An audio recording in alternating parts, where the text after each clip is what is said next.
আর মাত্র কয়েকদিন পরেই 2024-এ লোকসভা ভোটের রেজাল্ট বেরোবে সারা দেশ জুড়ে। তার আগেই গোষ্ঠীদ্বন্দ্বের জেরে জেরবার হাওড়ার তৃণমূল কংগ্রেস। শিবপুর বিধানসভার অধীন দাসনগর থানার অন্তর্গত বালিটিকুড়ি কোঅপারেটিভ ব্যাংকের সামনে ঈশান সিং রাজপুত, আনুমানিক বয়স 24 বছর, বালিটিকুড়ি নস্কর পাড়ার বাসিন্দা সে।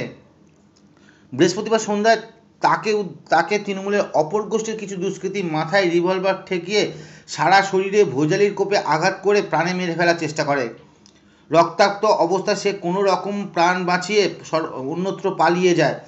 তারপর থেকেই সেই শোরগোল নিয়েই শুরু হয়ে যায় এলাকার চাঞ্চল্য। নার্সিংহোমে তার চিকিৎসা চলছে। এই ঘটনাকে কেন্দ্র করে দাসনগর বালিটিকুড়ি চত্বর হয়ে ওঠে রণক্ষেত্র এবং আতঙ্ক ছড়িয়ে পড়ে সাধারণ মানুষের মধ্যে।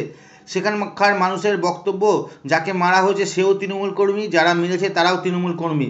শিবপুর বিধানসভা চত্বর বিগত কয়েক বছর ধরে এই গোষ্ঠীদ্বন্দ্বের শিকার। এক পক্ষ অপর পক্ষ সম্বন্ধে সবসময় বিষোদগার করেন এবং প্রশাসনের দ্বারস্থ হয়। কারণ শিবপুর বিধানসভা অঞ্চল দাসনগর জুড়ে চলছে তোলাবাজি, জমি দখল, অবৈধ প্রমোটিং। এইসব কাজের থেকে যে পরিমাণ অর্থ অবৈধভাবে উপার্জন হয়, সেই অর্থের ভাগ বাটোয়ারা নিয়ে চলছে দীর্ঘদিনের গোষ্ঠীদ্বন্দ্ব তৃণমূলের দুই গোষ্ঠীর মধ্যে। আজ এই ঘটনাকে কেন্দ্র করে বৃহস্পতিবার সন্ধ্যায় দাসনগর থানায় অভিযোগ জানাতে যায় তৃণমূলের এক পক্ষ। প্রশাসন অভিযোগ নিতে ঢিলেমি করে বলে অভিযোগ। এই ঘটনাকে কেন্দ্র করে দাসনগর থানায় বেশ কিছুক্ষণ চলেছে অবস্থান। এই ঘটনা থেকে স্পষ্ট সাধারণ মানুষের বক্তব্য, এই ঘটনা দীর্ঘদিন ধরে চলছে শিবপুর বিধানসভা অঞ্চলে।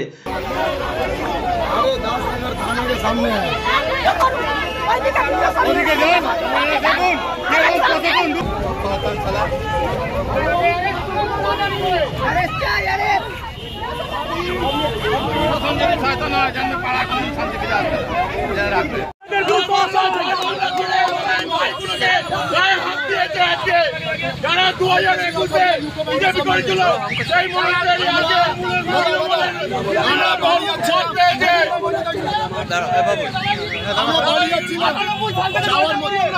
আমি বলছি দলটা তৃণমূল কংগ্রেস করি 98 সাল থেকে।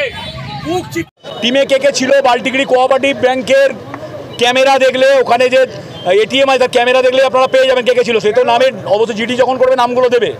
আমার যেটা বক্তব্য সেটা হচ্ছে, আমি দলটা তৃণমূল কংগ্রেস মমতা বন্দ্যোপাধ্যায়ের আদর্শে আদর্শিত হয়ে 98 সাল থেকে করি। আমি 2021-এ যখন দোদুল্যমান অবস্থা তখনও তৃণমূল কংগ্রেসই করেছি। আমার আদর্শ নেতার নাম অভিষেক বন্দ্যোপাধ্যায়। কিন্তু আজকে যে সিচুয়েশান দাঁড়িয়েছে, কিছু গুন্ডাকে নিয়ে এখানে কিছু তৃণমূলের নেতাই, আমি তৃণমূল কংগ্রেস করে, আমি নাম পরে বলবো, আপনারা জেনে নিন, আমি ভিডিওতে ছাড়া আছে। এলএমএ বলে, এলএমএ, এল ফর লাওয়ারিস, এম ফর মজনু, এ ফর আসিক, এই নেতা ডাইরেক্টলি ক্রিমিনালদের নিয়ে করে তার ভিডিও ফুটেজ আমার অ্যাকাউন্ট, সৌমেন ব্যানার্জি অ্যাকাউন্টে ছাড়া আছে, আদার্স 100 খানা অ্যাকাউন্টে ছাড়া আছে। তারা ওপেন ঘুর মারছে এবং প্রশাসন, তারা শিক্ষিত, মানে প্রশাসনের সমস্ত লোককে আমি দোষ দেবো না, কিছু লোক এদের চাটুবাড়িতা করছে। এখানে পুকুর ভরাট থেকে শুরু করে আজকে 50 নম্বর ওয়ার্ড নয়, শিবপুর কেন্দ্রে, আমার বলতে লজ্জা লাগে যে শিবপুর কেন্দ্রে আজকে আবাল বৃদ্ধমণি থেকে আমরা একটা প্রতিশ্রুতি দিতে পারি যে আজকের সিচুয়েশানে দাঁড়িয়ে কেউ জলে ডুবে মরবে না। এইরকম সিচুয়েশানে যে প্রতিবাদ করবে তাকে ক্রিমিনাল তৈরি করা হবে, তাকে খুর মারা হবে। আজকে ওকে খুর মারলা যে 22 বছর 24 বছরের ছেলে, কতদিন এই অত্যাচার সহ্য করবে আপনারা বলুন? করতে করতে যদি কোনোদিন কাউকে গায়ে হাত দেয়, সঙ্গে সঙ্গে মিথ্যে কেস দিয়ে এখানে ঢুকিয়ে দেওয়া হচ্ছে। কোনো কারণ নেই। আমরা তৃণমূল করছি, আমাদের নামে অপবাদ দিচ্ছে তারা। এলাকায় পুকুর ভরাট আছে, সেটা আপনারা এর আগেও খবর পেয়েছেন। আনন্দবাজার খবর করেছে, আপনার টিভি চ্যানেলে দেখিয়েছে ভেতর দিকে পুকুর ভরাট হচ্ছে। পুকুরে আগুন লেগেছে, জলে আগুন লেগেছে, আমি প্রথম দেখেছি জলে আগুন লেগেছে সদানন্দ মাঠের পেছনে। পুকুর ভরাট, জমি দালালি, তোলাবাজির টপে চলে গেছে এই শিবপুর কেন্দ্রে।